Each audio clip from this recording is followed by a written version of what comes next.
everyone has a videographer and they're cutting it up and playing the thing and the camera bounces and does the drop. But everyone does it. That gets you back to zero. It looks cool. But Tuesday after festivals have done, what does everyone go and do? Festival weekend, bank holiday weekend. I'm going to dump you all of this stuff from the weekend. You're not the only person with that idea, my friend. Today, I've got a super exciting stream. I'm going to get it in quick because we've got so much to talk about. I know loads of us have been loving Elijah's content on social media. I've been definitely loving it because loads of it resonates with what I say as well. I met him at IMS and I've been hoping we can get him on a stream because I love what he's saying on social, and I love also just from a design point of view. I love the look of it. The designer brain came on right, like just from the style point of view. Elijah is a London-based DJ, producer, artist manager, and co-founder of the iconic records labels Butters. He writes daily on sustainable artist creation, electronic music, grime, rap, Web3, community, social media, and other curiosities in his social notes known as Yellow Squares on his Instagram and Twitter. Let's get him in here, gang, and give him a big welcome. Where's my thingy? Hey. Hello. How you doing? I'm good, thank you. Well, how are you? Welcome to Twitch. Have you been on Twitch? I think when we spoke at IMS, you said you'd been on Twitch and you were game a bit. No, I mean I've done some other stuff on Twitch, like in the professional wrestling world. Really? Different universe. Well, not me being wrestling, but just some punditry. Believe it or not. Cool. That's cool. So it's been that's been fun. And then I watched loads of DJs on here and some chess stuff, random streams. Yeah. Mixed bag. I do that with the random streams. I go on just to see more from mine's more from a content research. To see what their streams are like and see how they're presenting them. But yeah, I definitely digged into some random ones before as well. Everything at the moment is like I was looking through. I spent hours the other day looking through TikTok, and my other half was like, "What are you doing?" I'm like, "Just doing content research." And she was like, "Are you sure you're not just like watching TikTok?" And I was like, "No, it's definitely content research." But welcome in. I'm excited to chat today. I'm like I said in the intro, I've been loving what you're doing on Instagram. I find it fascinating, and I also find reading through the comments fascinating as well. So I'm excited to dig into those in a bit and chat about Yellow Squares. Before we get into the serious, we always start these streams because it's lunchtime with meal deals, and we love meal deals on our channel. And we always have a kind of interest into: do you have a go-to meal deal? The kind of Tesco, Sainsbury's, 3 kind of choices: sandwich, crisps, drink. Do you have one? And what is it? Yeah, strange. I've worked at home for 13 years, so I've never really had a proper meal deal vibe popping off. No way. I guess, yeah, I've always worked at home, so I've never had a regular a place that I'm going to and get into a routine of buying a sandwich or something. So yeah, meal deals is not really my bag. It's probably the only question I won't be able to answer. I've worked from home as well for about 11. I've run DT from home for about 11 years. So I feel you when we're home working. And like when we got to lockdown and everyone was panicking about working from home, and I was like, what's to worry about? I've done this for years. It's a breeze. Straight up. Yeah. Okay. Can we just dig right back into the start? Can we go? Okay. Can we just kind of chat and just intro you, and let's talk about you at the start? And I know you started a blog, and can we chat about that? Can you just tell us about the kind of start history and just go through the little Marvel version 1, and then we can get into Yellow Squares. Yep. So I'm from East London. I guess my background is in grime music, or the kind of place where I interface with the internet. It used to be on grime music. I'm from East London, and I guess the age that I came up in was just between vinyl completely collapsing and the internet and piracy taking off. So I was heavy into music forums and sharing ideas and mixes and stuff very early. Then I joined Rinse FM in 2008, just before I finished university.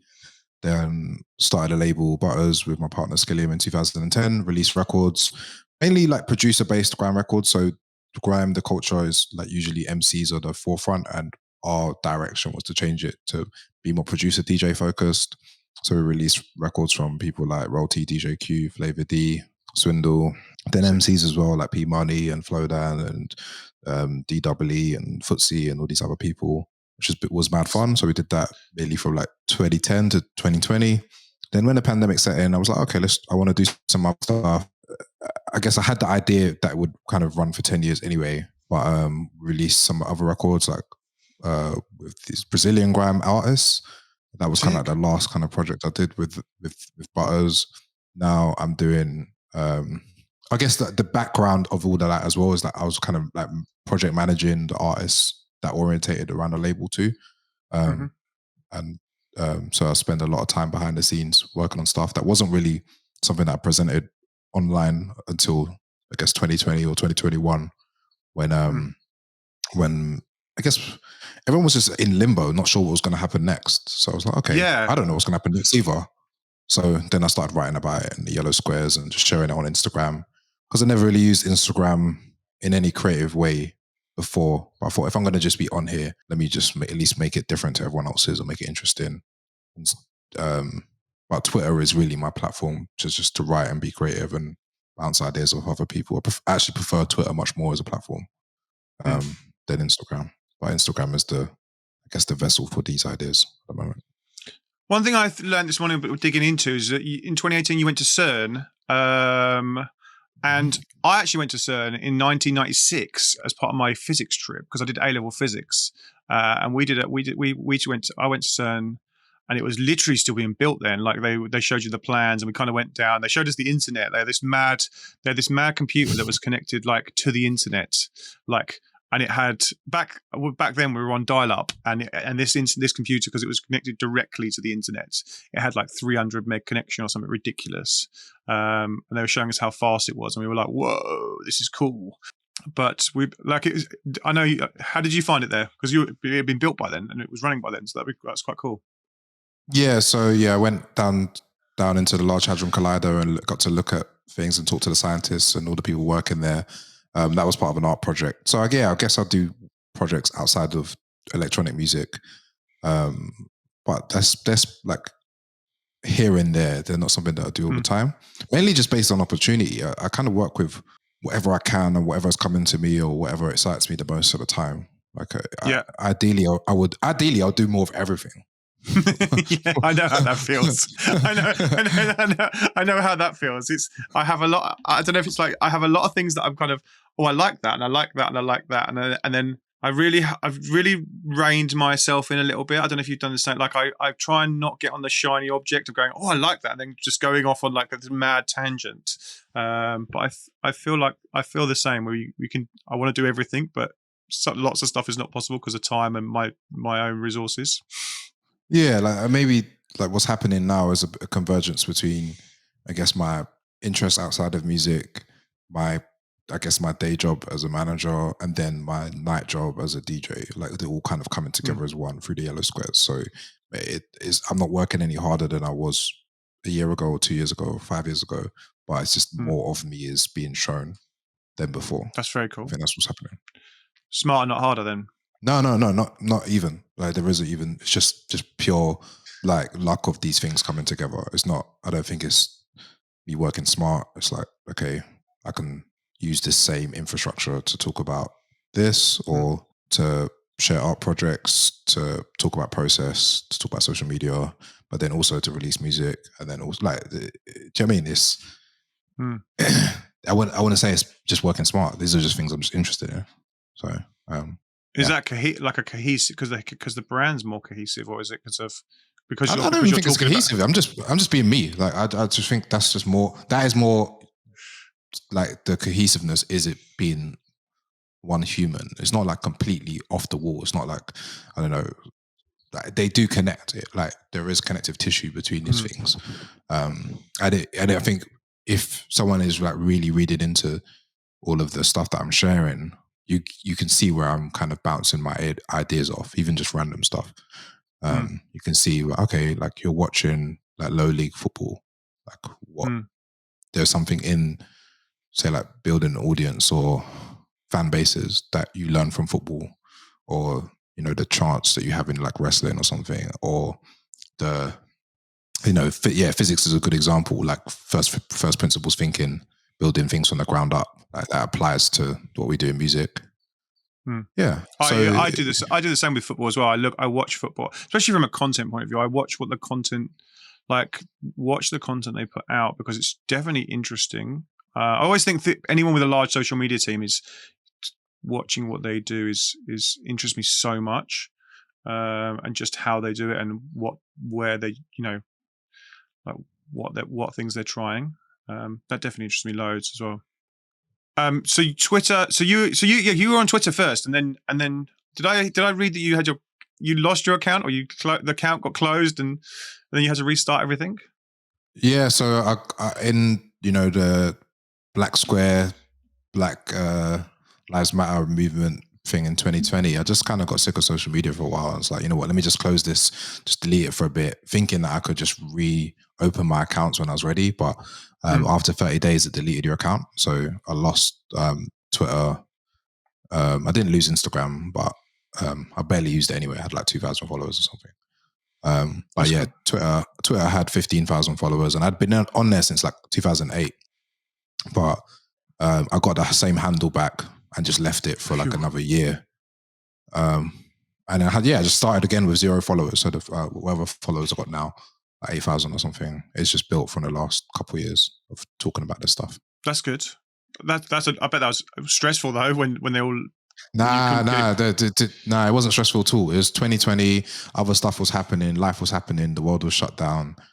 And I kind of just looked at it. I was just laughed. I was like, oh, look at that.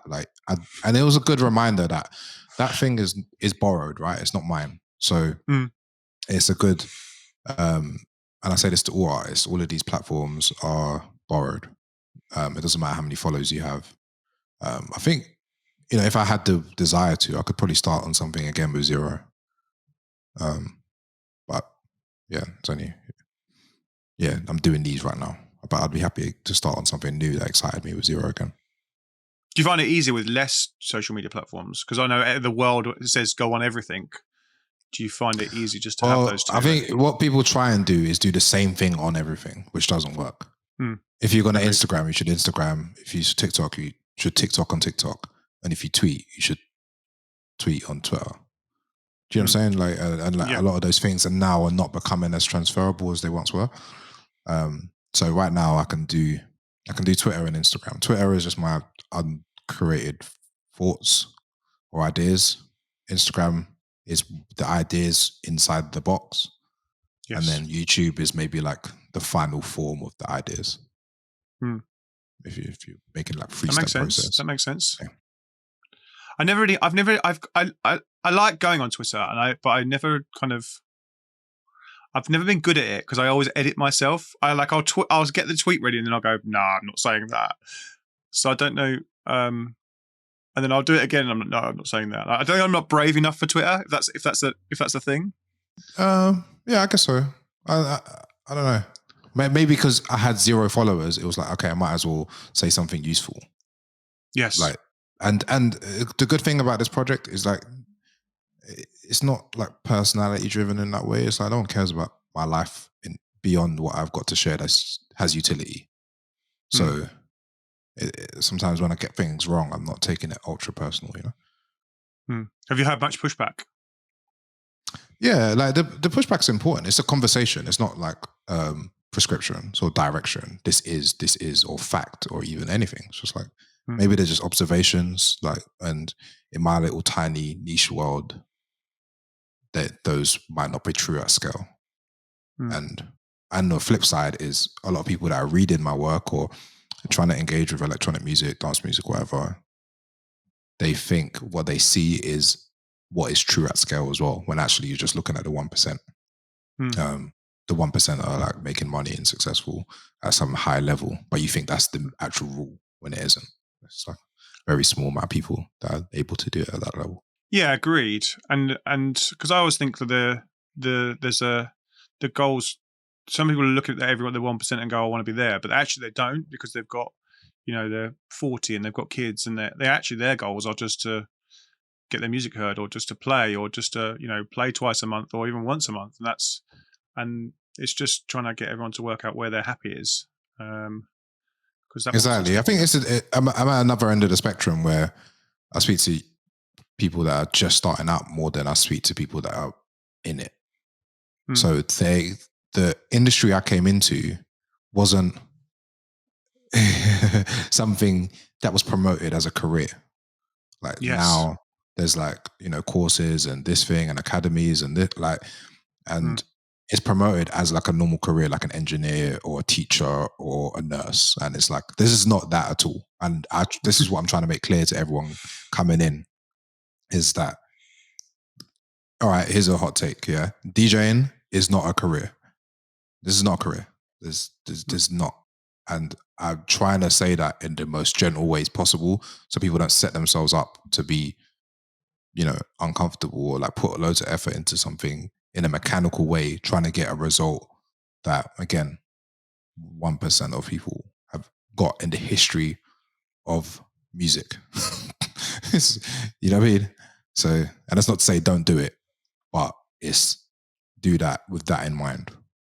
Yeah. Have a side, make it, and then if it works, it works. Well, yeah, it's part of a career, exactly. Like I see this. DJing is part of a career, and if you make loads of money doing it, great. But it's not the career solely. That makes sense. And then what started? Did the tweets start before the squares, or did the squares before the tweets? And because obviously you're starting from as fresh accounts on both. How did that flow? How did that flow happen? Yeah, so I was tweeting all this kind of stuff, and then a DJ Jubilee said I should put it on Instagram. Then I couldn't really figure out, like, okay, I'm just going to copy and like screenshot the tweet and then put it on Twitter. I mean, Instagram, I thought they looked rubbish. Then I just, my label colors are black and yellow. So I just did it with the pen instead on iPad, on this app called Procreate, which is free.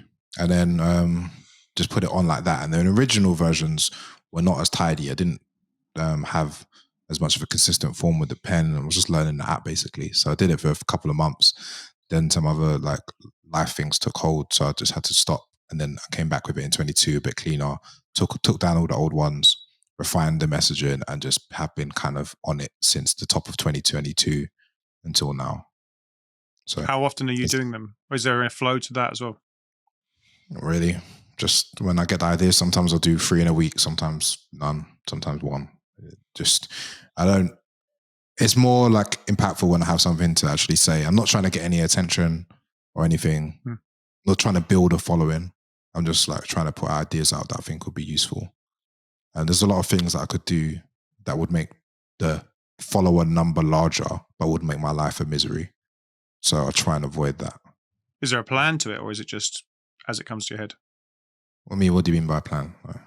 Like, is there a like? I know when I'm writing my content, I think of certain things that I want to talk about, and I kind of plan them out. Like, it takes me a while to kind of conceptualize what I want to talk about. Like, I'll write notes and go, I want to talk about this subject, and then I'll think about it a load, and then I'll put some notes down, and then the content will happen. Yeah, maybe Twitter is like the incubator, and then it will get there, or maybe the conversations that I'm having in real life, or I see things happening. Then even some of the squares take a while to develop. So I'll do one about a particular topic, then I'll develop it, and then it will say like in a year I could write about social media 3 or 4 times, but in different angles or different ways of talking about things or different observations, things I think are good. And yeah, sometimes I've got like threads that I haven't posted yet that if I post, then it just opens up another Pandora's box that I just don't need to open up right now because I'm doing other stuff. So there are, I guess you could call that a plan because I haven't posted them yet. But when I'm ready to open up those portals, then I'll do that. But I could, if I just did them as I wrote them most of the time, then I think it would burn through the ideas and I don't get to develop them as much. But yeah, maybe. But I bet most people don't see that as a plan. Yeah. Okay. That's yeah. I see what you're saying. I get what you're saying. That's cool that Twitter works. That's interesting. I'm getting more into Twitter as we're talking. Yeah. It's just lower friction, right? All I have to do is write a sentence and then tweet it, and then I can come back to it later. So if for example, if I've got a series of tweets about record labels over the space of 3 months, then I could probably make a thread of squares about them in one thread. But it might take a while to get there, and then even the sentences that I would use for Twitter don't need to be as punchy.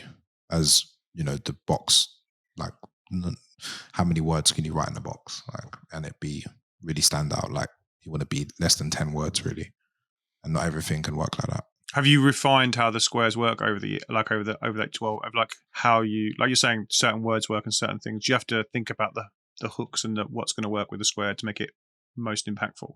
No, I just do it from trying stuff out. Like it, sometimes it will come off, like just ring off like that.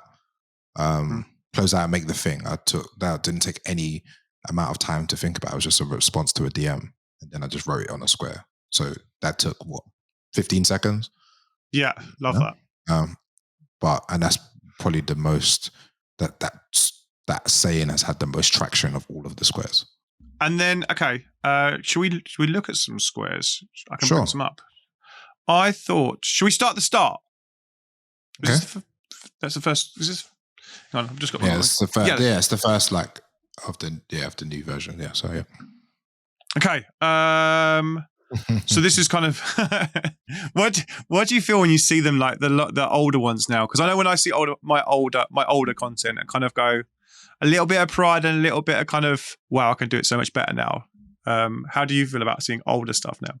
Well, I don't think I've looked at this since the day I posted it. So wow, okay, yeah.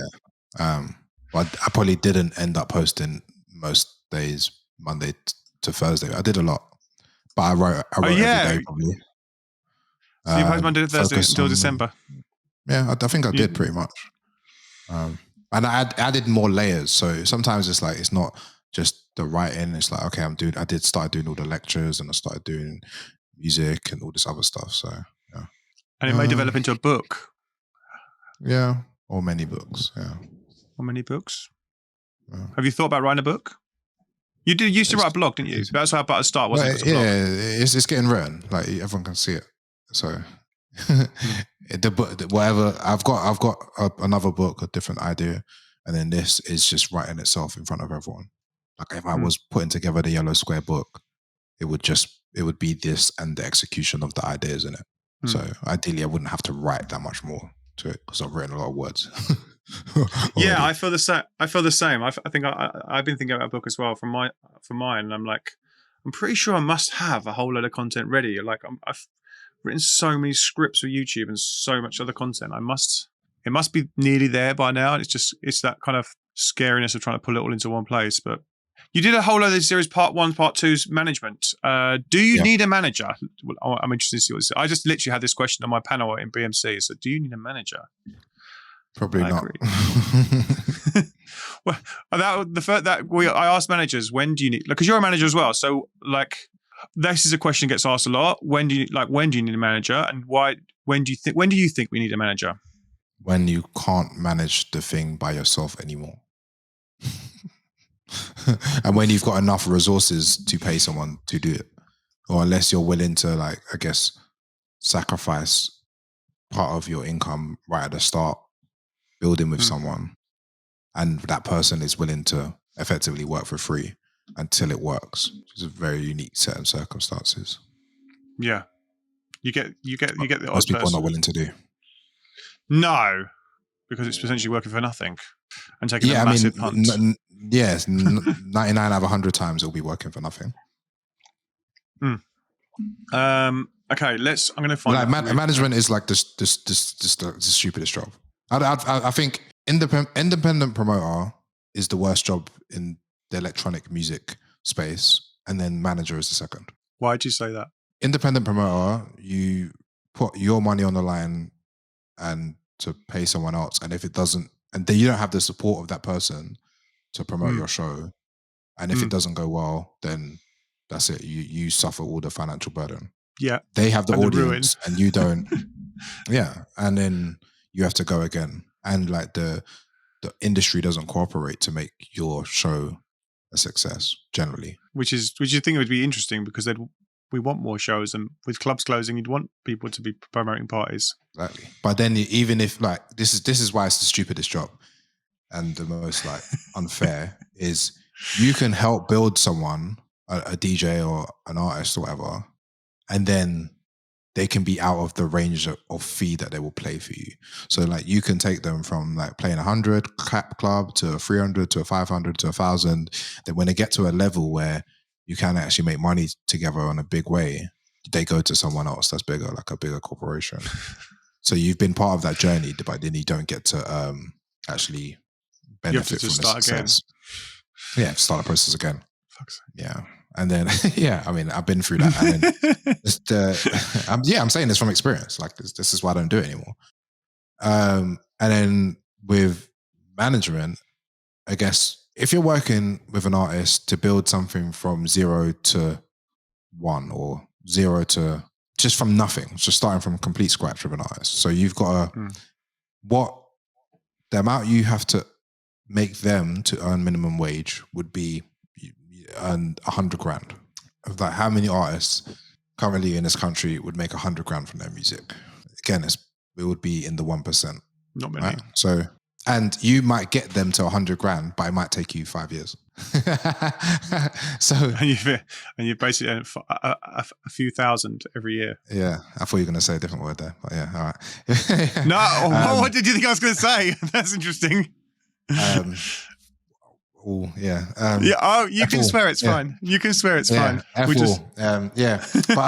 But again, like that's with something that's successful, you know what I'm saying? So if something doesn't work and then you invest in money to get off the ground and committing time and energy, that's very hard. And this person said in the chat, multiple artists on 50K. Right. This is a good example. This is what managers do. They go, okay, I'm working on one person and I'm earning, making 10K. So let me get someone else. Now you've doubled how hard the problem is with 2 sets of emotions, 2 families, 2 ambitions, 2 different artists stretching in different ways. So you made the problem like double hard because you're trying to get 2 artists to 100 grand. And some people do it. But if you do it, then you now have to hire someone because you can't do 2 people at once. It's too hard. And then you think, all right, let me expand this. Let me make a management company. Yeah, just goes around in circles. From the other side, from the artist side, what are your thoughts on I just want to sit and make music and my music will do the talking comment, which I see a lot? That's good. It's fine. Just don't expect a career. It's just fine. Like it's I think that should be like fundamental. Like if there's nothing wrong with this being a hobby. Like sometimes you push out and make like records with a label or do stuff, but the gap between that and doing something for pure enjoyment, which I respect highly, and wanting to be David Guetta is like the polar opposites. You know what I'm saying? Yeah. But people think they have to want to be at a certain level to make it worth doing in the first place. I'm like, no, like just enjoying making music for making music's sake and sharing it with friends or sharing it with DJs and putting it out and living your life is a respectable thing. Like you don't have to want to be a pop star to make it worth doing. Do you know what I'm saying? Yeah, 100%. There's a fun fact. It should be fun at the very least, and enjoy it. Like for sure. We saw so many people do that. There's one that I saw. Yes, love this one. I was watching a video this morning. We were talking about your thoughts on the kind of platform of. I guess this is based on Instagram, and you should be sharing music and about people that don't share music. This is something I preach regularly, so I'd love to hear your thoughts on it from an artist social media point of view. Yep. So like just focusing on DJ producer type people, if most of their content is pictures of themselves with no music, why would you care? You just disengage, or if it's just dates or flyers, how is that engaging? Do you know what I'm saying? Like the reason you follow a certain artist is because you like their music. And if that's the most regular contact you have with that person, that brand or that band or that DJ, and then you're not getting served that content, then why would you follow them? It's as simple as that. And I think most people don't realize that's the main contact point that you have with their audience constantly. So if you're not using it as a canvas, not using it as your speaker, or not using it as your radio, not using it as your method of getting across your art, what you do to the people that are following you, then they're going to disengage and not even understand what you do. You know? Agreed. 100% agreed. I saw. Did I see something else? Something that says you said treat Instagram like a SoundCloud. Yeah, why not? I agree with you. People say that they want to focus on the music and it should be all about the music and all this stuff, and then most of their Instagram is just pictures of themselves in fields or doing random stuff or like in an airport bored or something. It's like, well, what's that got to do with you? And I think what's happened is like the biggest social media accounts are they're not music orientated. They will be like celebrities, and that's what they do.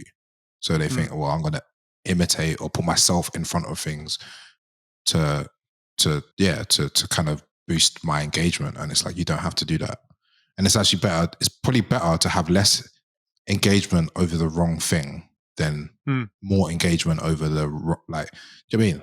Why do you want to have? You would want to have less engagement with the right content than more engagement with the wrong content. If for me, if I got 1,000 likes every day posting my face, and I got 500 likes posting these, I would still post these because it's not about the likes; it's about the work and the message. Yes, you know what I'm saying. Yeah, no, 100%. Clearly, I would get a lot more followers if it was just me on the beach with my chest out. Yeah. Guaranteed. in a black pair of shorts. Exactly. Just get you going just thinking about it.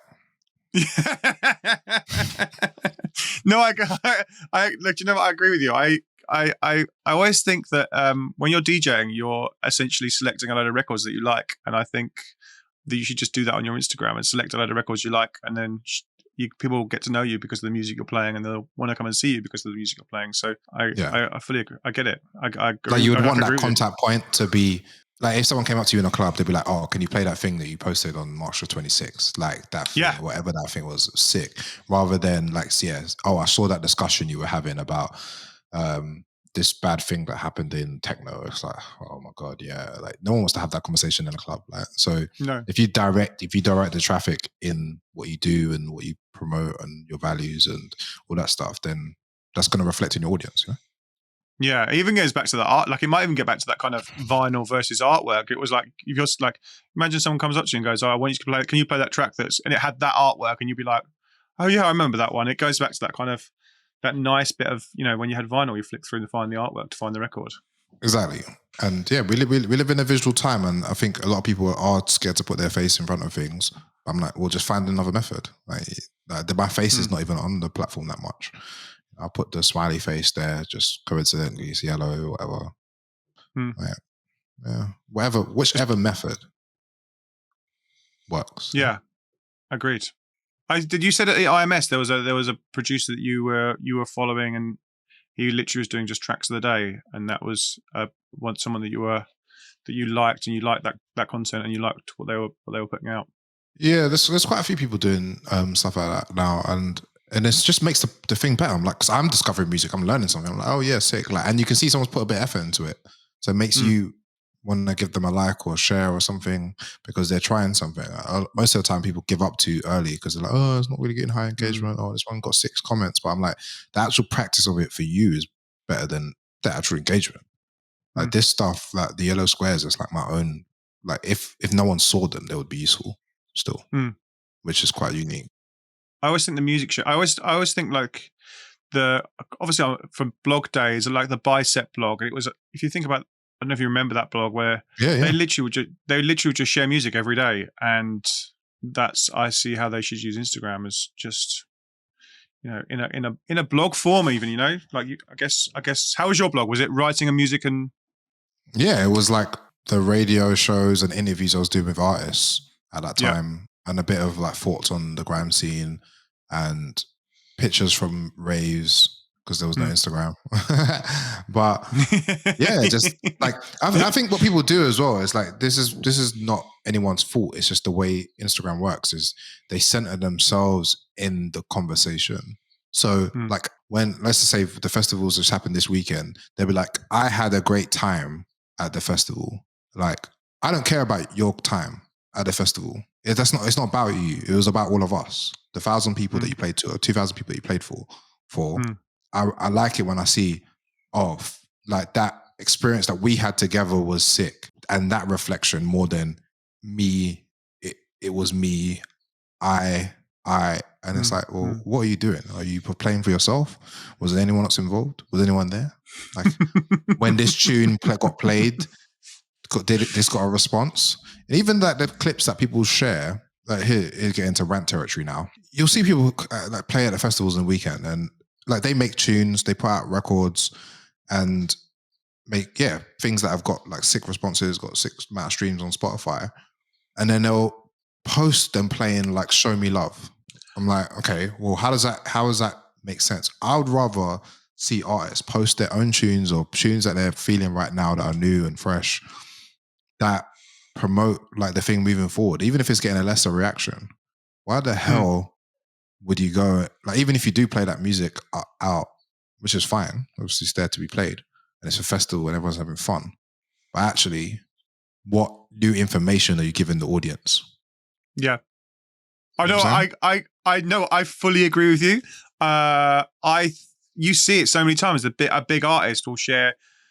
I saw an artist last summer that played this, that had the same piece of social media content, and it was the same track on 3 pieces of social media content. It was an old track, and I was like, "You are literally have got a label with that you're releasing brand new artists and brand new music. Why couldn't you have used that one piece of content to promote one of those records that's a brand new artist and leverage up someone?"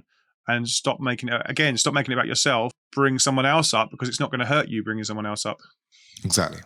And I'm very direct about that, because you have to be to get anything done on these platforms. So, I got criticized the other week on Twitter for promoting the same artists all the time. Like, oh, you always mention the same people. I said, well, yeah, because it's effective. If someone keeps asking me, oh, what artists do you like at the moment? I keep saying different people. First of all, it comes across disingenuous because I'm not listening to hundreds of artists each day. But second, for those artists that I'm actually promoting, until they break through on the other side, I would want that me saying their name or linking them to the thing or putting them on the board effective for them too. Even though I don't work with them or I don't financially stand to benefit, I think what they're doing is good. It's underviewed or not seen enough. So until it is, I'll be like, check them out. They're doing something sick. If I only say it once, it's not effective. And it doesn't come across genuine, because you're just pulling names out of a hat. Like, there's loads of people doing good stuff, obviously, but actually having a bit of focus and discipline to be able to say, maybe the same 5 people for 6 months or a year, even until at least one of them is on the other side. I've stopped saying Anne's name because she got to the other side. I've stopped saying Sherelle's name because she got to the other side. I've stopped saying Lucy's name because they got to the other side. That's deliberate. You know what I'm saying? And then last year I was saying like Hagen and Sharice and Noria and Jim Legacy or something, or Yao Evans. It's like, okay, they in their own different ways, they're there or getting there or on the other side already. So okay, now it's like another bunch of people. But if I just, do you know what I mean? If you What's the other side look like for you? Fast, the other side is just clearly like having an audience, maybe doing their own show, having a moment when I see maybe they've got maybe they've got a few festival gigs, and I can just see, you just see the difference. Yes. When they've hit that thing, like with Hagen, like he made his album, released it, people came to the launch, the sick time, he's got bookings, I'm sure he's cooking up the next things. Boom. Like, and I knew him before that project was started, whatever it was, 2 years ago. So great, that's a good like arc. You know what I'm saying? Or like Maria, it was like I was seeing what she was doing on her Instagram. I was like, okay, that's cool. That's very different. Promoting different music. And then she did a Boiler Room. The presentation was unique. Then it went viral in that corner. And then she's got a show, sold 1,000 tickets. I don't need to say her name anymore. You know what I'm saying? I'm not, this is another thing. I'm not trying to say me saying their name meant those things happened. It's just, of course, I can see things happening before they happen. There's not happening because of me. Yeah. Does that make sense? Is that, no, 100%. I think the same. Like, I know what you're saying. You're shouting them out because you like them and you like what they're doing, and that's essentially all that matters, really. But I guess it also is that, do you find it's a length of time in this industry? You can see that, when certain people are doing the right certain things that are going to get to that next level. Um, it's especially exciting when you see people doing things, not that just haven't been done before, but it's just like they're going to get there in a way that hasn't been done before. It's like, it's not just different music. They're using a different distribution system, different way of communicating, different way of doing things. So you would think they wouldn't be successful because they're not doing it in the way that you're used to seeing it. So it's not just, it's not original music. It's original music, original distribution, original point of view, original face, original like location. It's everything. All those things combined. Do you know what I'm saying? And that's what's probably interesting to me. That's like Amapiano. It's like, okay, house music pointed from South Africa with rappers, with singers, all different moods. But then you put the sets on YouTube in parties, people dancing, the cameras moving around. So you've got like 4 layers of things happening there. Different locations, different camera setup, different like, kind of vibe of songs, distribution, 8-minute songs, different language. 8-minute songs, wow. Cool. Yeah, like, because it just keeps the things rolling. Do you know what I'm saying? But it's just like it's different in all aspects. So it's not just, like you'll see this a lot in like maybe like UK based music. Could be like, okay, like this person's the new person, but they have the pattern is the same as the things that have come before, which is not a bad thing. It's just more of the same, which is fine. But yeah, I'm into step changes. That's cool. Makes sense. That sounds. I like that at school. Sometimes I just have to let things soak in for a minute, you know. Sorry about that. No, it's good. It's good. I do. I like. I agree with you. Like I agree. I like. There's loads of stuff that there's a YouTube channels that I like. That there's a couple. They do this thing called Flavor Trip, and they're in amazing locations. They haven't done 2. They've done 16 of them, and they're each one is a different location in Europe. They cook and eat as well. That's all the kind of flavor about it. Each one's a different sort of form of house music, still kind of linked a little bit, but different one. And they're popping off after 16 videos of, they're gone up to 85,000 followers and 6 million streams. And people are like, you go on their channel and each one of them has got their kind of so many people viewing at the moment. And I went on the other day and it was like all of them had a load of people watching it all at that time. And I was just like, go on, that's really cool. Like, and that's the sort of, those sort of people I like to shout about as well. Like I'll keep saying their name because I love that channel. So I hear what you're saying. This square I absolutely love because as an editor, as an editor, I thought we'd just look at this one because I completely agree. Sometimes I have to, that you get an email that goes, can you write about this album before you even listen to it? And I'm like, whoa. I wanted to just put this up for props because it made so much sense to me. Do you know what I'd call a review today? It should be in 3 stages. So you have this first impression. Then you have when you've seen them live. Yes. And then you have a year later. That's a review. The context of everything, like how things land is important. But then sometimes I've seen this with albums. It's like they take a different life once they go out on the road. The artist has been outside. Things happen, remixes happen, and that the artist is at another stage, but they're still performing the same music, for example. Maybe more so in live. But Beyonce's doing the Renaissance tour now. And I bet people feel differently about the music than they did last year when it came out. Maybe they love it more. There's a lot of hate when the music came out last year. I'm sure the people that the Tottenham concerts right now would never hating it, but they probably love it more and have a deeper connection with the music. Do you know what I'm saying? So imagine writing another review. Imagine your first impression, you're like, okay, I like Cuff It, I like Break My Soul, cool. And then you listen to it for a few months, you hear it out in the clubs, you're like, okay, these songs are sick. But then when you see it live, you're like, this is like one of my favorite records. And that's to me is a review. Oh, and if he was bringing it back down to electronic music, like you get the promo, you'd be like, okay, this bangs. Like the story of the artist is interesting. There's something going on here. You follow them on Instagram. They post interesting content. Maybe you listen to a few of their interviews or read a few of their features and like, okay, they've got something to say. Then they put out the album. The album's pretty good. You like it. Then you see them DJ and like, holy shit, like they did whatever, some mad set at Glastonbury, and then you saw them back to back with someone else in another setting, completely different. And they brought out more there. Whatever, funk bag or whatever, and you're like, okay, cool, I get the link up here. And then you listen to the album again a year later, you're like, okay, I get who this person is now. Does that make sense? Yeah, no, 100%.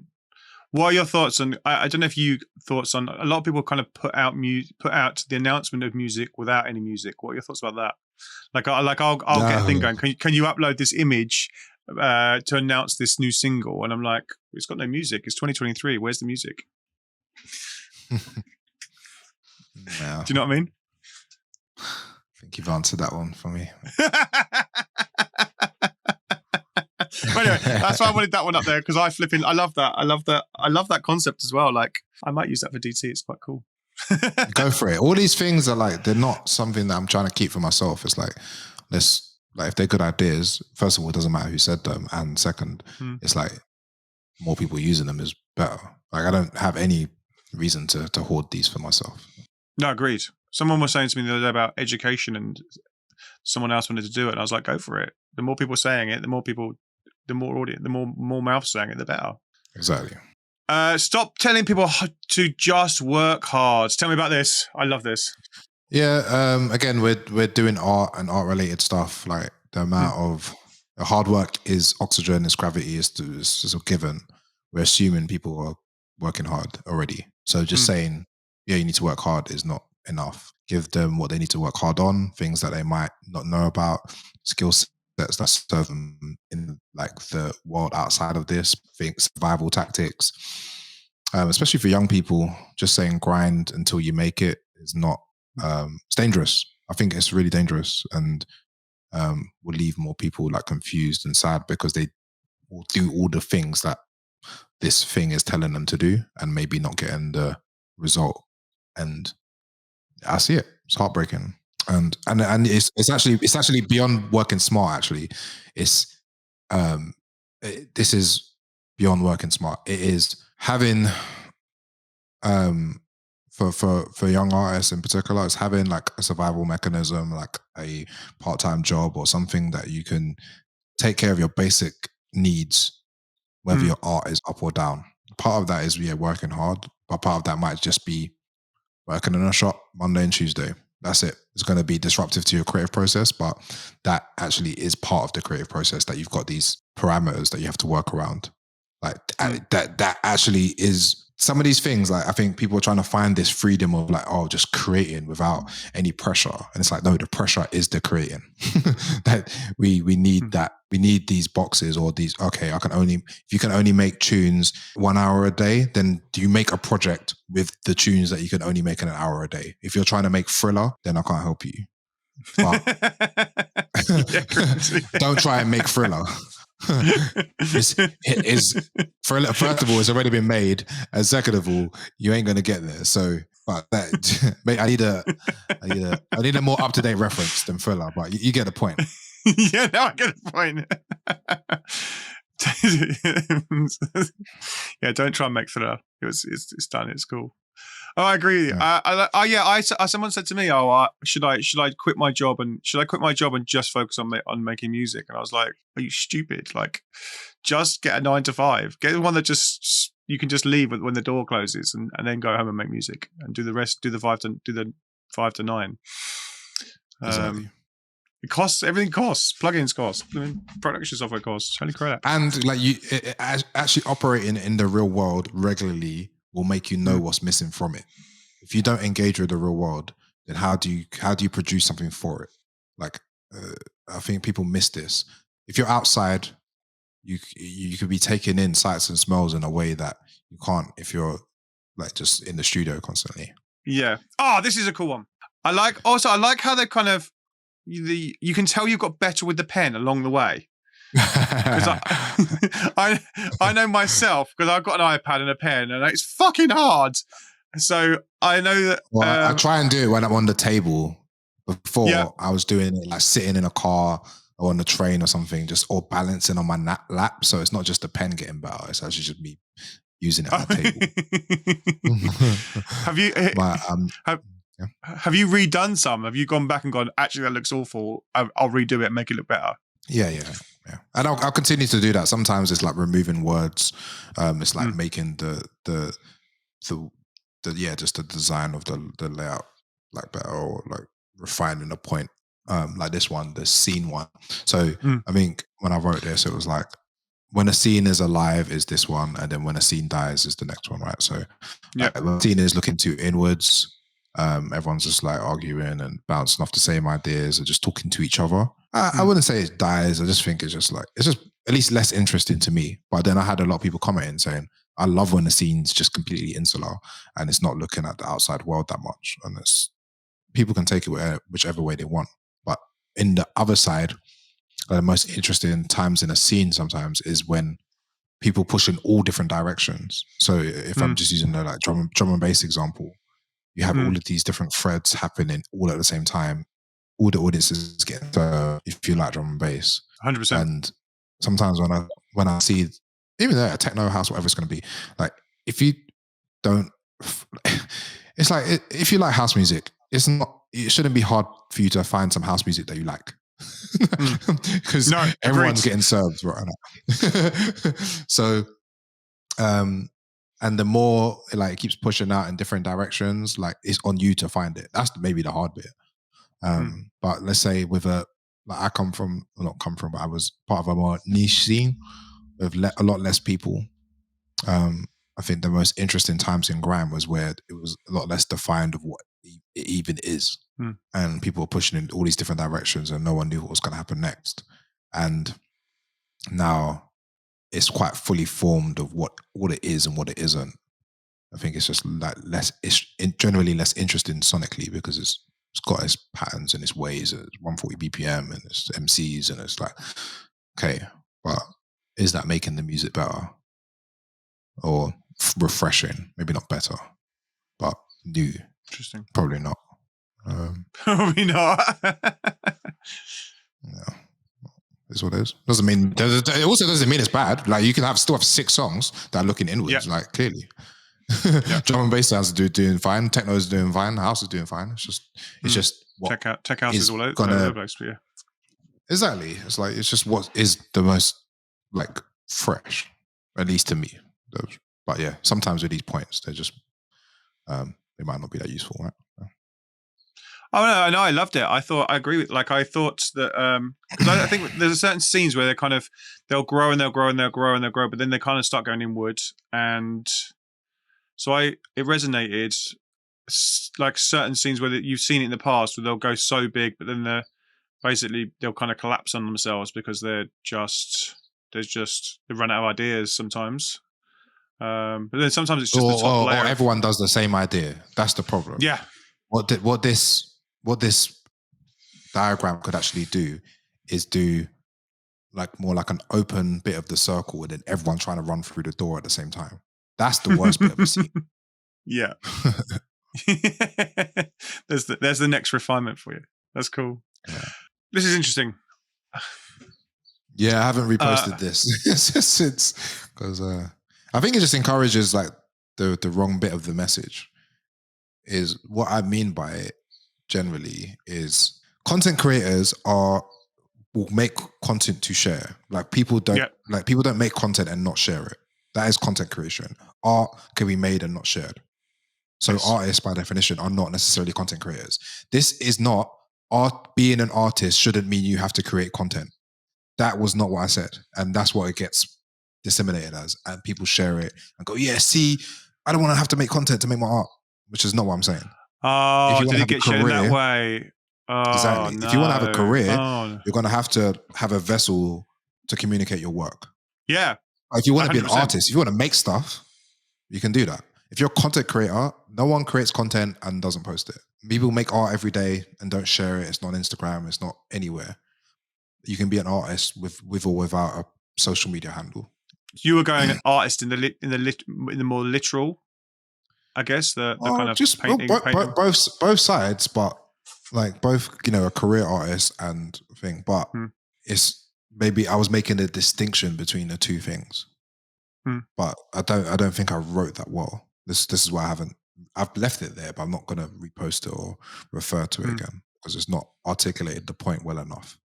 Yeah, I didn't know that. That's mad, and now I see it and think about it. Is that annoying that people shared it wrongly? No, it's a failure of communication on my part. if someone doesn't understand what I say, it's not them, it's me, isn't it? Yeah, Someone said that to me about a post the other day. They go, "Oh, it's got no likes and no comments," and I was like, "That just means it's just a shit piece of content on my side. It doesn't mean it's not." Yeah, I agree with you. I'm always interested in what people pin.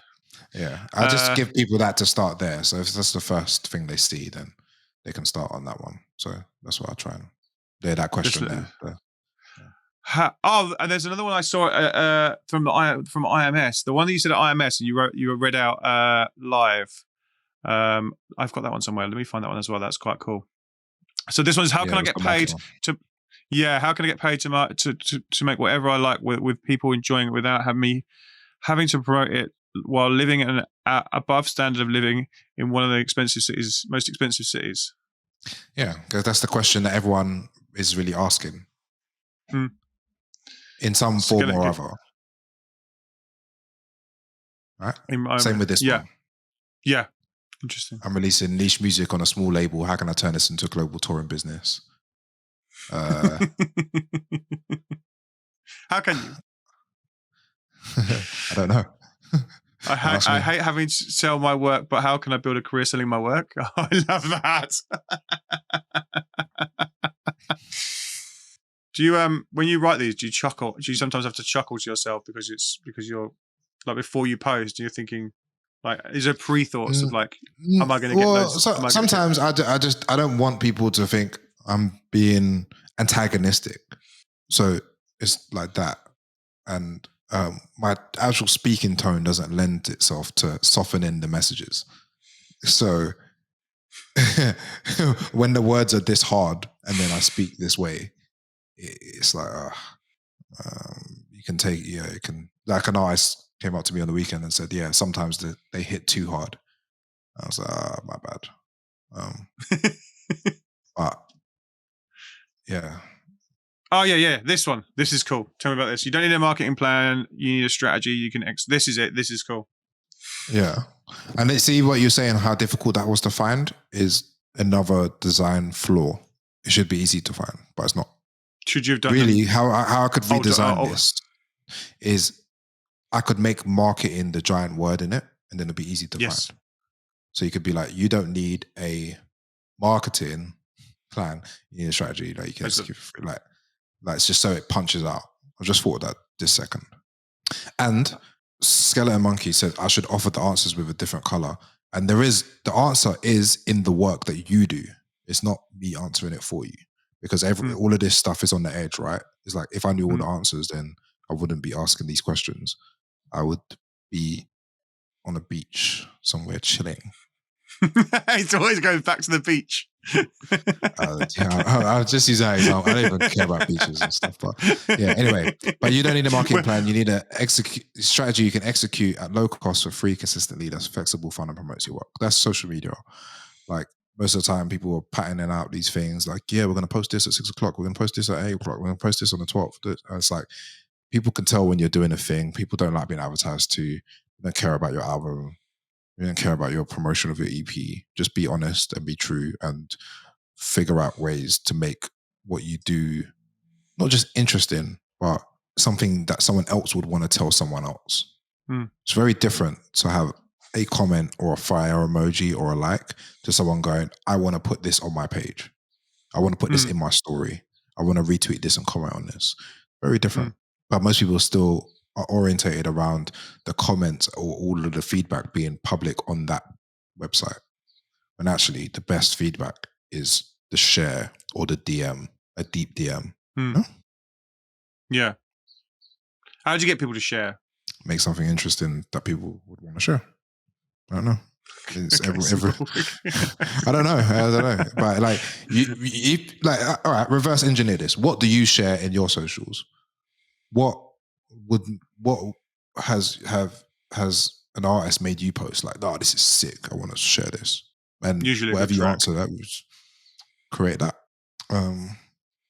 Paying money to advertise your new song is expensive and ineffective. Interesting. Do you ever listen to an artist's songs because of a sponsored post? No. Yes. I don't. You have? Okay. Right. Yeah, I do. Okay. I do, yeah. Then prove me wrong. Because I think that if someone's pushing it in front of my face a little bit, then they're they're marketing better, I think. And I'll if I see it, I'll listen to it for sure. Like whenever I see look at it some the other way. decks, yeah. I look at it the other way. It's like you couldn't even come up with a better idea, so you had to put money behind it. So I'm not going to listen to it. Interesting.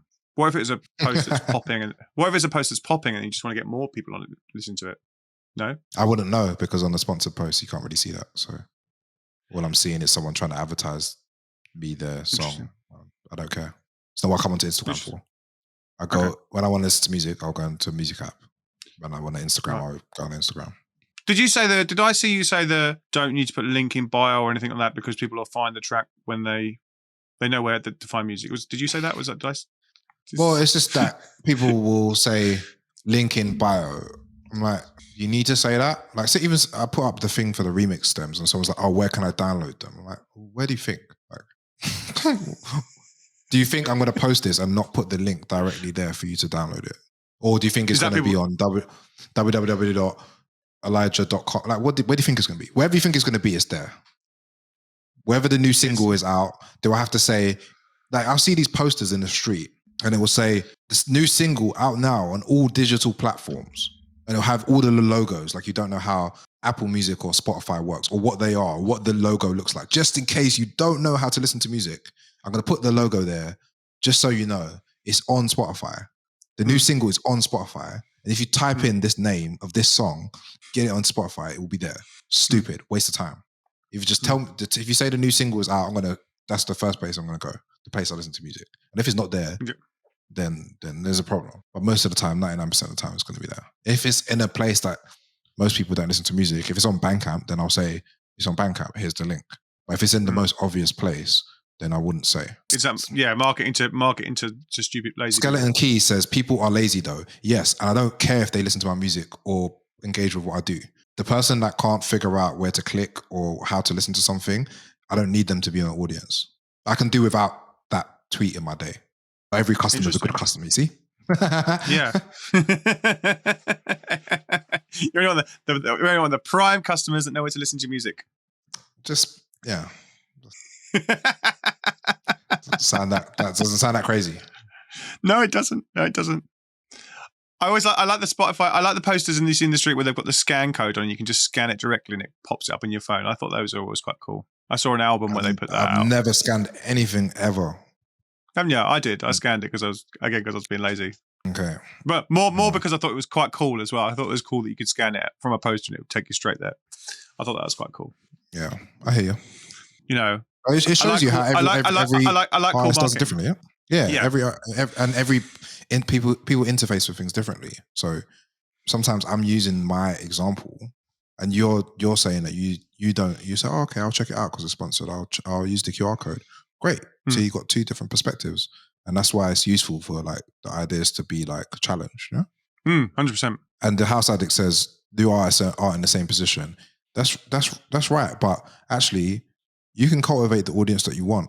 Like if someone can't work out where to listen to a song from an Instagram post, then it's like you don't have to be like nice to everyone or want everyone as your customer or not every person has to be a listener. It's fine. Not the end of the world. And it's the same thing when people come, like they ask me to go and do talks in places. I'm like, the main thing I want it to be is low stress for me.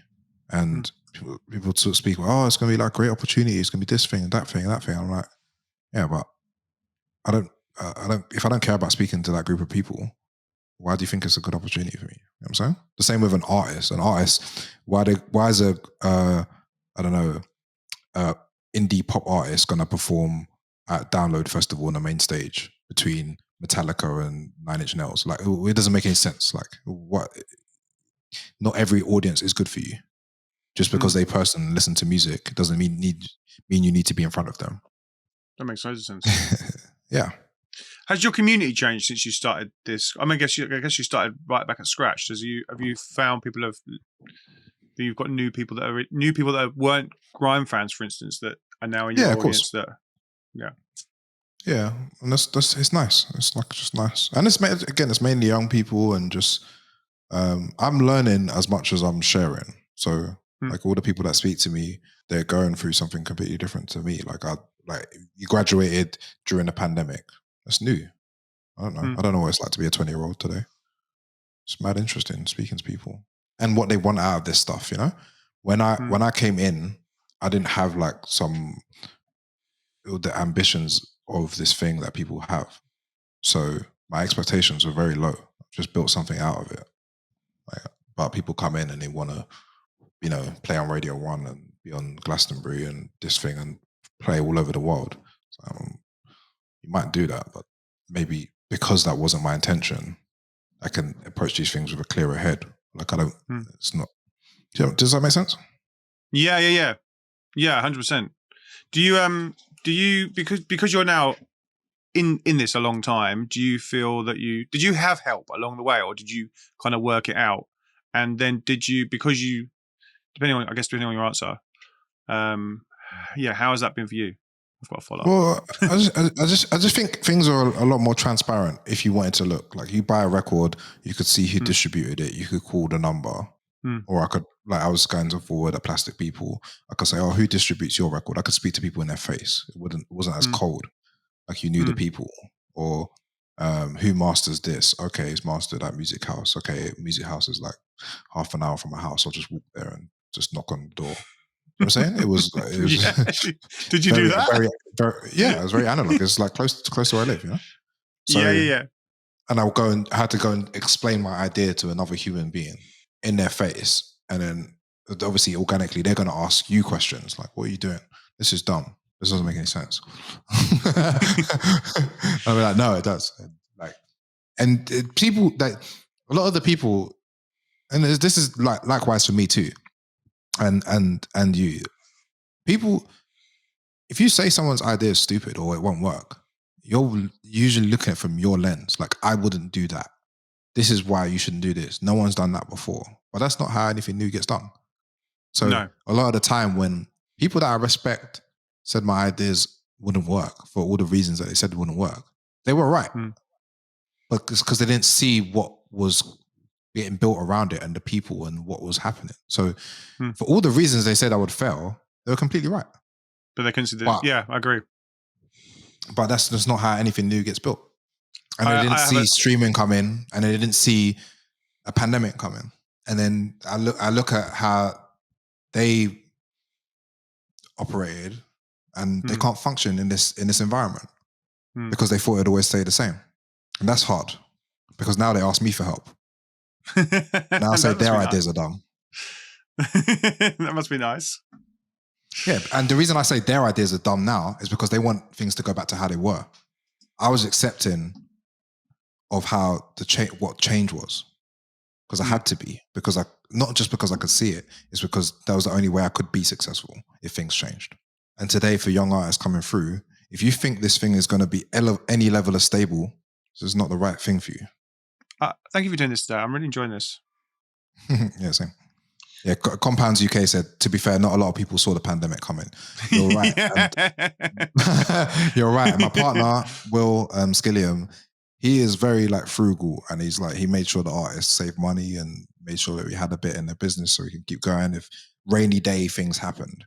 And I was like, there ain't going to be no rainy day. Let's just keep it moving. And look, the rainy day lasted a year and a half. Like, we could never have predicted that. But even having one little bit of safety net kept us afloat. And if we didn't have that, then it would have been bigger problems. So there's one where it says, where's the one that says you don't create a career on someone else's, on someone that's it's old. one of the old ones. Yeah. That one. I love that one. It's probably a bit further down. I like that one as well, so I'm going to put that one in there as well. Yes. I don't repeat that one either now. Just not because people don't like it. It's just it's a one-time. Well, no, it's because even the people that were part of the internet generation, even they're dinosaurs. So like saying, well, pre-internet, it's like, well, that's actually not helpful enough. It's skill sets. And it's not just saying right back, isn't it? It's basically the square is don't model yourself, and there you go. It's on the left here. There you go. This one. Yeah, I don't love model this your one. career on people that started before the internet. So I always hear electronic musicians, they'll say, oh, I just want to be like Aphex Twin. I want to be like Carl Cox. I want to be like this thing. I'm like, well, they build their audiences pre-internet. Yeah. If you say you want to be like whoever's come out in the last 3 or 4 years and have like built a stable operation in a pandemic, in the changing social media landscape, in a changing world, cool. Because you've seen them adapt to different situations. Whereas someone that built the majority of their wide base in an era where there was less people doing it, where they had maximum like media on their side, where, you know what I mean? Like there Yeah. was actually just less stuff. Less There wasn't just friction. less. There wasn't just less. This is what people don't get. Is like there wasn't just less DJs. There was less everything. Yes. There's less people. Just less people in general. Less people. Less music. Not 100,000 records every week. Exactly. And you couldn't. I don't think people underestimate. The people underestimate this. For most people, the only time you could hear club music was in a club. Yeah. So you had to go to the club to see the DJs to hear the music that you wanted to hear, because there was no other way of hearing it. I used to go to a night. This was in the noughties, in the tens, you know? The only way you could hear that whatever dubstep or grime or whatever, because the dub plates and the way the music was being distributed was in the club. That's it. Now everyone distributes the music for free constantly all day on all these streams, radio, all this stuff. The music is at maximum accessibility point. So you don't need to go to the club to hear that music anymore. You can have an experience, but it's not the same as the necessity. Very different. Yeah, I agree. No, I agree completely. It's always the one. It was like, I want to have a career like so and so, and you're like, well, that happened, like you're saying, ages ago. Right. Here's a good one. This should be cool. I spotted this as I was going past. Sometimes you need. I like the red added to it. By the way, this is. Was this a new thing? Yeah, October 2022. Sometimes you. I like the kind of crossing out of words. It's helps you find it as well. Exactly. What are your thoughts on failure? I like obviously I failed a lot. I've spoke about it loads, so much so that it's cost me a lot of money, and I feel like I learn every time from it, and I try not to fail, but just I feel like there's a lot of learning in failure. Exactly. So sometimes you need to take the route where failure is the same. Yeah, it's kind of the same thing about like people saying, "Oh, this is not going to work. I don't get it." I had this conversation with a few people when I got back. When I speak about my ideas, I just get this blank stare, and sometimes it's good, and sometimes it's bad. If I can't communicate what I'm trying to do effectively to people that are interested in what I'm doing, then that's bad. But sometimes it's not for them, so they don't get it, and they're not going to engage at a high enough level to get it. And maybe I just need to prove it works, and then they can come back on board. And yes, part of that is trying stuff out and it not working, and then getting to a point of where the thing that I do does work. Like I'll be honest. Like I've said this many times, most of the stuff I do does not work at any meaningful level, right? But if you say like, let's say 8 out of 10 things I work on or do or whatever don't work at any level, but once in a while something connects, or one of the projects that I work on does well, and it covers you for all that time that you worked on stuff that didn't. But I needed to do the stuff that didn't to probably get to those things. Obviously, does that refine the process? Not really. Just some things, like some of the Yellow Square ideas are ideas I've had for time, but I just didn't have a vessel for them. So it's not just a failure of the idea. It's like, okay, it's not the right thing for now. Or it's like, okay, I didn't communicate that well enough. Okay, do a different way, collaborate with someone else. If, for example, with the Make the Ting album, if it was me rapping, it wouldn't be good. But it's a collaboration, and that's what makes it good. Whereas I thought, there's so many different ways I could have used my voice to get across the ideas and put it on tunes. But it's actually just better just to make it a MC album or grime album. You know what I'm saying? Yeah. Let's talk music again. Let's. Where's the Make the? I'll bring up the Make the Ting one. Which one was that under? Let me just bring that back up. Let's just. Whoa. I like this guy as well. This is cool. Yeah, it's the old SpongeBob meme. Tired.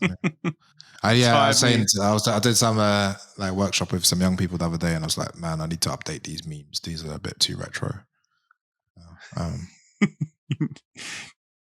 More younger pop culture. Well, even just stuff that I see that I find funny. Like, I'm not me trying to be down with the kids. That's not the point. But I do see things that I think are funny, but I just haven't found the mechanism to get it across. It needs to be easy enough to draw. Yes. How's your drawing? Is it getting better? I pick my battles.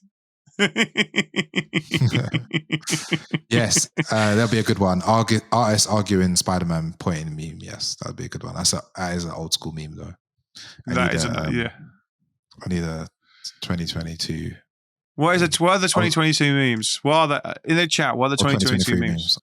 2023 memes. There's a list. This is not a 2023 meme, but it's from a few years ago of the woman screaming at the cat. So it's like, yeah, you know that one. I was going to draw that, but I didn't go so well. Oh yeah. That's cats are hard to draw. Yeah, cats are pretty hard. Yeah. I always try to get the head, and then you kind of. Well, you can do the ears. You can have it in the basis, but it has to. It's kind of like a sarcastic cat as well. It's like not just just a general cat. But yeah, I'll figure out some other ones that can add to the meme list. And now you started speaking at university. Tell us about the SOAS thing. That's really cool. Yeah. So I did a guest lecture there in 2019, and the person invited me, Casper Melville, asked me to come back and do another one at the beginning of 2022 about these ideas. And then he put me forward for something called a community fellow, which means we will work together more and do that kind of more guest lectures, and they'll give me space to program in their spaces. So I've done a couple of events there so far. Did an interview with a writer called Emma Warren. I watched that this morning on YouTube. Yeah. And then I've done another one. And just do like guest lectures here and there. And it's just good to have another space to bounce ideas from. So that's been really good. I enjoyed that. And I had a tweet I think it was from 2018. Someone tweeted, what's happened to Elijah and Skilliam? I bet Elijah's professor at SOAS now. And then 3 years later, whatever it's 4 years later. That's cool. That's cool. That's really cool. I have one that says that I had someone, a hater, put that they no one should listen to me, and I have it on the wall. I have it on literally in my head the whole time, because I'm like, I'll just make more people try and listen. This is cool. Tell me about the album. We can listen to the album actually. I've got it. Album, it was written in collaboration with an MC called Jams from the grime scene, and they're basically the squares in audio form, in song form. So I messaged him on a Monday. We started writing it on a Tuesday. It was written in a week, recorded in a day, 8 songs. Come out on June the 30th. We haven't seen each other. We've done it all over Zoom, iMessage. And I shared iPhone notes, so we'd start song ideas, or like the infrastructure of what the song could be, a few lyrics, and then go from there. And he smashed it. Turned around really quickly. We picked out some beats together from both of our producer friends, so that was pretty cool. And yeah, we've released 3 singles so far, and we're gonna do like a live show and some other stuff around it through the rest of the year. And it was just like an experiment, really, just to put it in a different format, and just like with a lot of these ideas, I'm trying to like. Again, I'm trying to, here's the idea. Let me show you how I do it, and then use that as the case study. Sometimes it's like, if you're using a case study that's not yours, and it's like, like, here's how Beyonce built this. It's like, well, I wasn't part of that team. Whereas, and I think it's really helpful here where the artists, the numbers are not big. If I did it and I got like 1 million plays, then it wouldn't even be a good example, but it's just like a good thing to be like, okay, just starting something out of nothing. And a modest amount of streams, but it feels worth it. And it was mad fun to put together, and it costs like very little. It costs just the studio time and the mastering. That's how much I paid so far. It's like less than $1,000. And obviously then went to I sponsored did the posts. artwork myself. Well, I did all the artwork myself, which cost nothing. Yeah. People spend this crazy amount of money on artwork, and I'm like, why? Just gonna get some tiny little box on Spotify. It's bad to me. Is that? But you've built this brand. Well, this kind of these ideas and these posts, and that kind of fed into the artwork. You've kind of spent a year and a half perfecting it, literally. Yeah, I mean, but the artwork's not very good. It's just what it says on the tin. Like, it's not like I could. When I thought about it, I was like, I could have made the artwork a bit better, but I had some feedback, and people were like, no, just leave it how it is. For simple, I like this. There's another layer. I could do it. Like I could have made the artwork a lot more clever. There's a lot of things I could do, but again, it would eat into the time of other things. It would be a bit more like, and it's not like I can't do it. It's that I can do it, just not now. Like when I put out the record, I'm still going to work on it.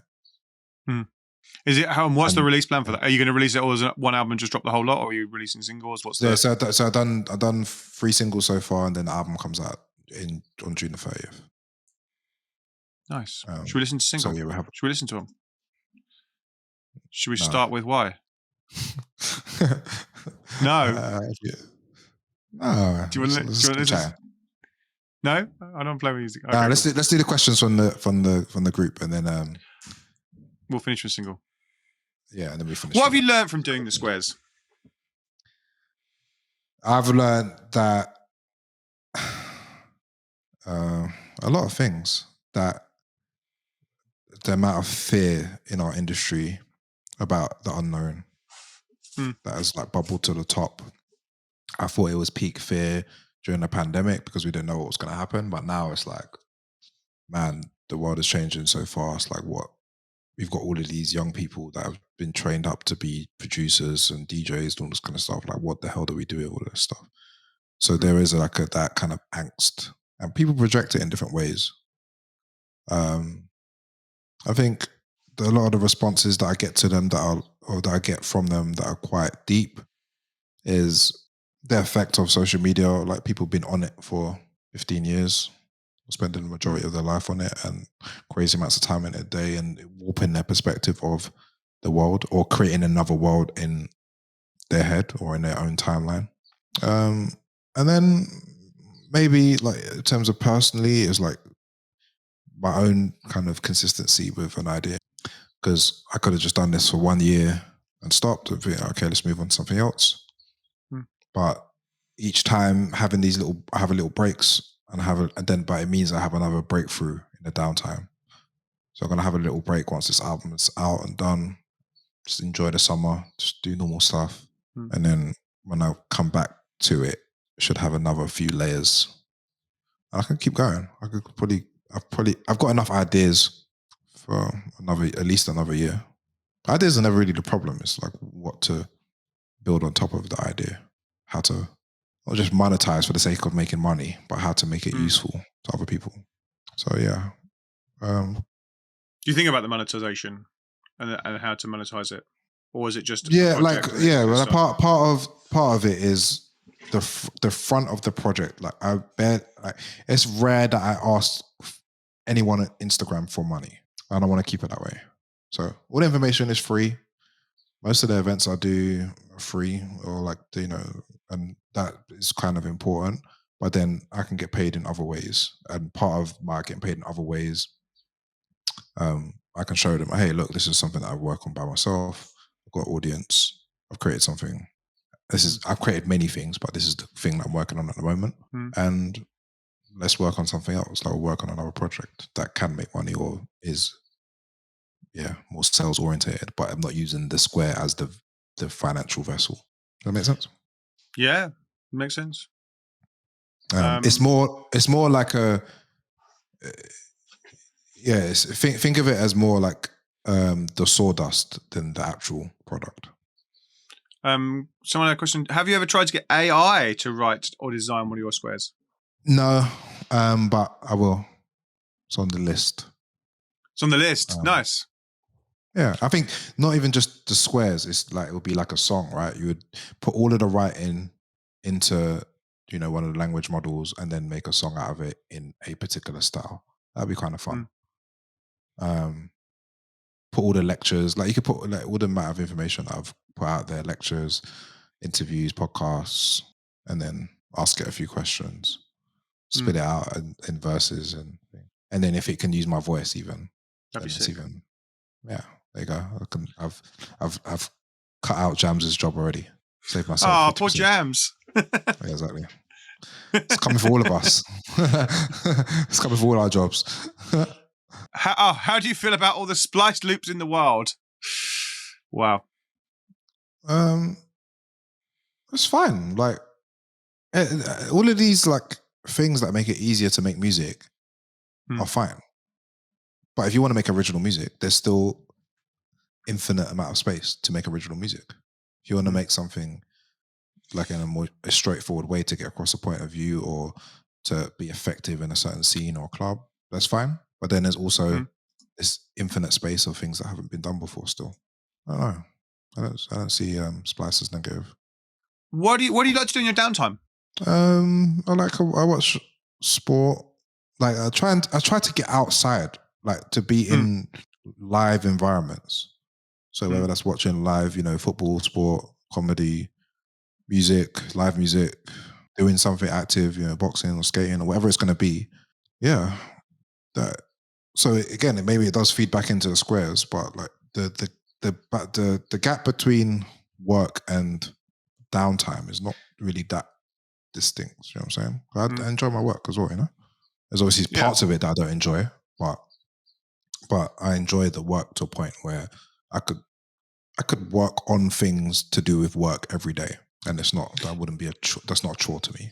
Did I see you had a Yellow Squares sponsorship at a football team? Yeah, so that's Leighton Orient. So they're my local club, and I live near the stadium, so I go there and watch football. And I put the Close Out Make the Thing on the billboards in there. It was pretty cool. Sick. I don't know. Just trying experiments, man. Having fun. I used to live near that club in 2000. And when did I used to live there? 2001. I used to live literally around the corner.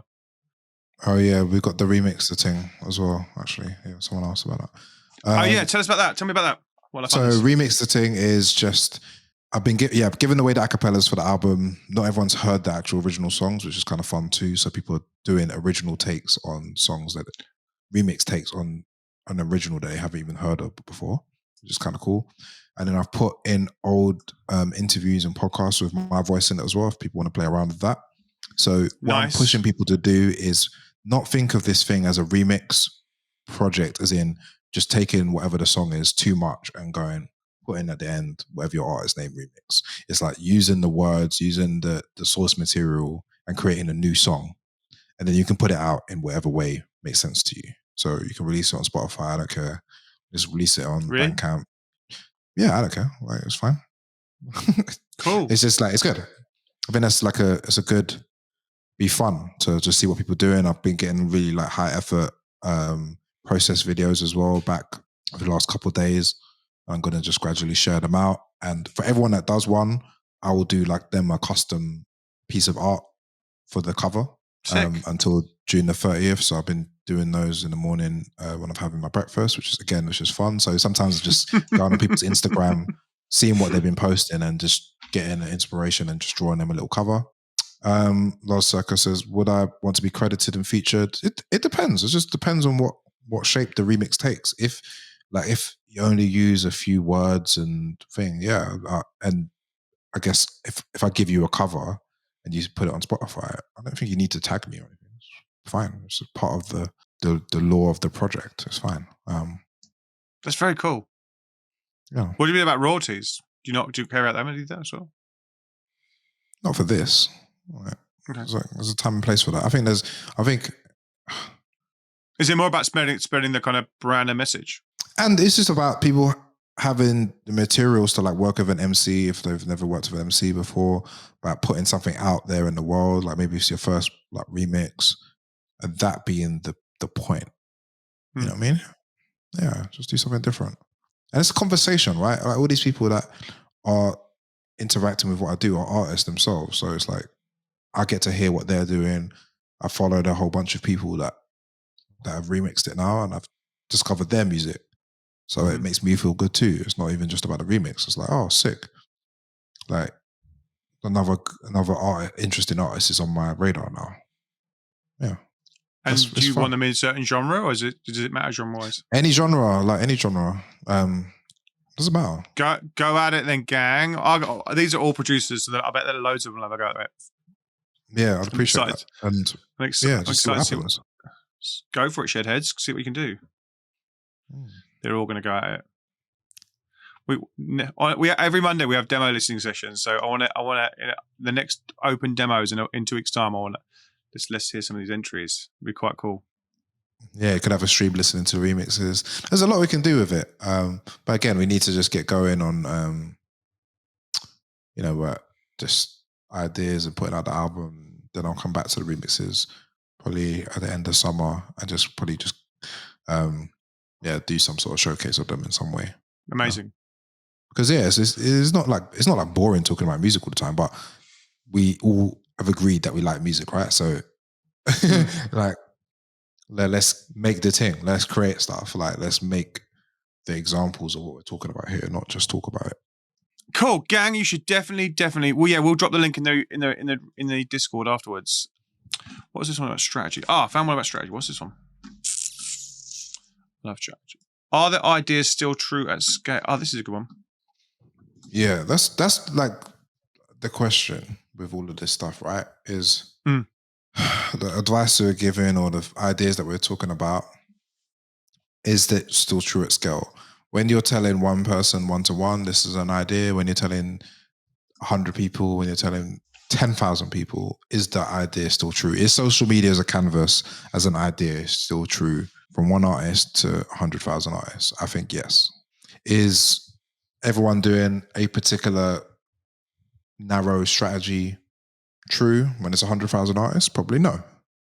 So in the DJ example, if everyone has a videographer and they're cutting it up and playing the thing and the camera bounces and does the drop, but everyone does it, that gets you back to zero. It looks cool, but Tuesday after festivals have done, what does everyone go and do? Festival weekend, bank holiday weekend, I'm going to dump you all of this stuff from the weekend. You're not the only person with that idea, my friend.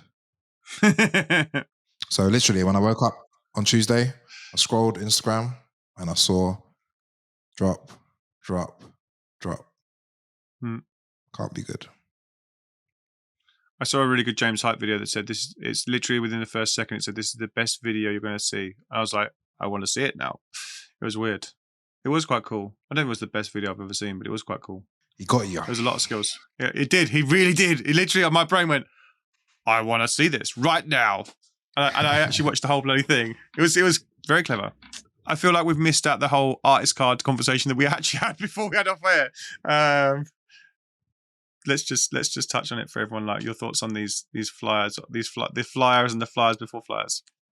Yeah, I mean, look, back in the day when people promoting events, they used to give people a flyer in their hand with the information, where it is, how much it cost, names and a lineup, whatever it is, the DJs who was going to play. Then I guess putting that onto the internet was fine because there was only say like if you put it onto an internet forum or onto a website, same information in one JPEG made sense. Now we have Instagram and Twitter. You can put anything you want in that box. It can move, it can make sounds. You know what I mean? It can be as engaging as you like. And people do the same thing that we were doing in the 90s, which makes no sense. And like the platforms say to you, you know, this doesn't resonate on here. Advertising in that way doesn't bang. But people insist on putting name a festival, 40 artists listed in some odd way at all different font sizes, date and random park that the event is in. How is that? How is that engagement? People wonder why they don't sell any tickets. Agreed. And the amount of hassle people have to even go through to get the JPEG done, like all the billing arguments and fucking agents and managers acting like dicks. Like they're happy that they got the JPEG in the right order, ready to put up on Instagram, and then the artists don't even want to post it because they're like, well, This is not going I'm to be not engaging supposed for to us. do it. Yeah. And it's so funny, yeah. Like I got an email the other day from like the marketing person from a promotion company for one of the events that we're doing. And they're like, we know that flyers don't work, so can you at least put it in the carousel? I'm like, okay, if you know this does not work, why are you giving it to me and telling the artist to post it? Why don't you do something different? What would you do?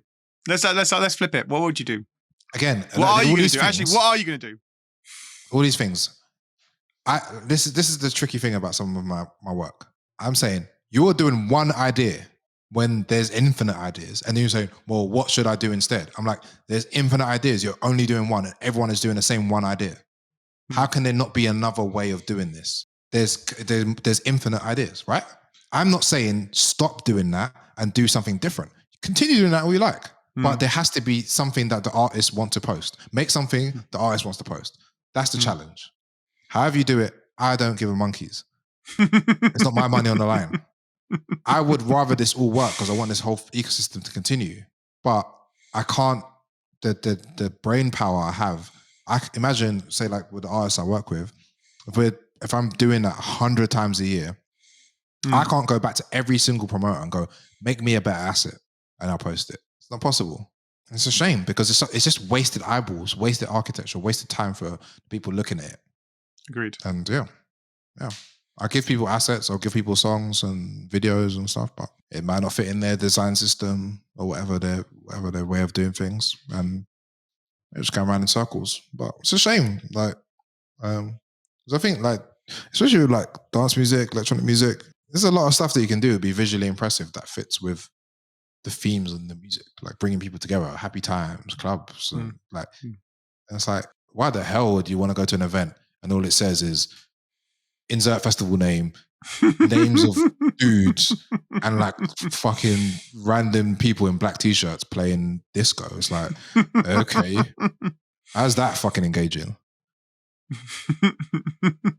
and it makes this assumption that you would even know who those people are. Yes, of course. The thing is, the festivals line up the names like it's like the most obvious people, like in the music history. It'd be like, oh, is it? Oh my god, this thing, it's got James Brown and Stevie Wonder and Aretha Franklin. It's like, no, it's like these are really niche things. You have to be a bit more direct about what you're trying to sell here. But yeah, I can't solve every problem, clearly. So the album's out on the 30th. What else is happening this year? Or is the focus of the album? No, I mean, the focus is my day job. Like, is working with artists, getting through festival season unscathed, like trying to run in a business effectively. And then this is a side project that has snowballed to being something that takes a bit more time. But it's still, I could do more if it was like straightforward. But generally, like, yeah, the industry is like very inefficient and a lot of time gets wasted. So, good. So I don't do as much as I could. So, more projects, hopefully, yeah, more music, more parties, everything. Yeah. Wicked. We're there. Look, 3:00. Thank you so much for doing this. This has been absolutely fascinating. I've enjoyed every minute of it, and I hope it's been good for you. Likewise. Thank you. Thank you, guys. Thank you for coming on. I really, really appreciate it. I'm going to get on and raid someone. But yeah, thank you so much. And I really good to chat to you. All right, respect. Thank you. Bye. See you soon. If you found this interview interesting, consider giving it a like and a comment. It helps with the YouTube algorithm, and let me know your biggest takeaway below.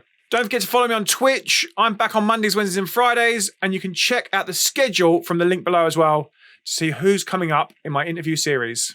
I'll see you in the next Twitch stream or the next YouTube video. I'll see you soon. Bye.